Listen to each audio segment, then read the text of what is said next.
আপনিও কি ইউটিউবের জন্য প্রফেশনাল কার্টুন ভিডিও বানাতে চান কিন্তু অ্যানিমেশন পারেন না? আজ আমি আপনাদের দেখাবো কিভাবে মাত্র 3টি শক্তিশালী এআই টুল চ্যাটজিপিটি, জেমিনাই এবং গ্রোক ব্যবহার করে একটি জাদুকরী কার্টুন ভিডিও তৈরি করা যায়। চলুন দেরি না করে শুরু করি। প্রথমে আমরা যাব চ্যাটজিপিটিতে। এখানে আমরা লিখব, আমাকে একটি বিড়াল ও ইঁদুরের মজার ছোট গল্পের স্ক্রিপ্ট লিখে দাও। চ্যাট জিপিটি আমাদেরকে সুন্দর একটি স্ক্রিপ্ট তৈরি করে দিবে। স্ক্রিপ্ট তৈরি হয়ে গেলে আমরা চ্যাট জিপিটিকে আবার বলবো এই গল্পের প্রতিটি দৃশ্যের জন্য আলাদা আলাদা ইমেজ এবং ভিডিও প্রম্পট লিখে দিতে। এই প্রম্পটগুলোই হবে আমাদের ভিডিওর মূল চাবিকাঠি। এখন ছবি তৈরির পালা।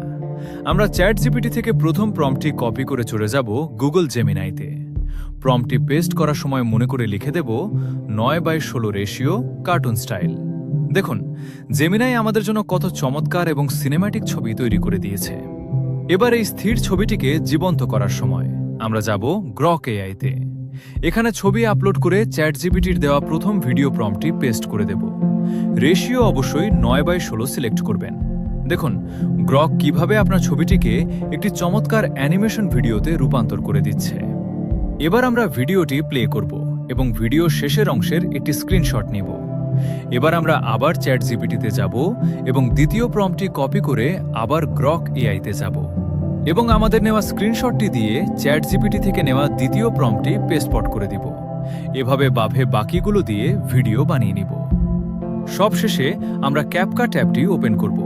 নিউ প্রজেক্টে গিয়ে সবগুলো ভিডিও ক্লিপ সিরিয়াল অনুযায়ী ইম্পোর্ট করব। ক্লিপগুলোর মাঝে সুন্দর ট্রানজিশনস যোগ করব যেন ভিডিওটি স্মুথ লাগে। এবার চাইলে একটি copyright free cartoon background music যোগ করব এবং সবশেষে 1080p কোয়ালিটিতে ভিডিওটি এক্সপোর্ট করে নেব। দেখলেন তো, এআই ব্যবহার করে কার্টুন বানানো এখন কত সহজ। ভিডিওটি ভালো লাগলে একটি লাইক দিন এবং টেকনোলজির এমন আরও টিপস পেতে এখনই সাবস্ক্রাইব করুন। দেখা হবে পরের ভিডিওতে। ধন্যবাদ।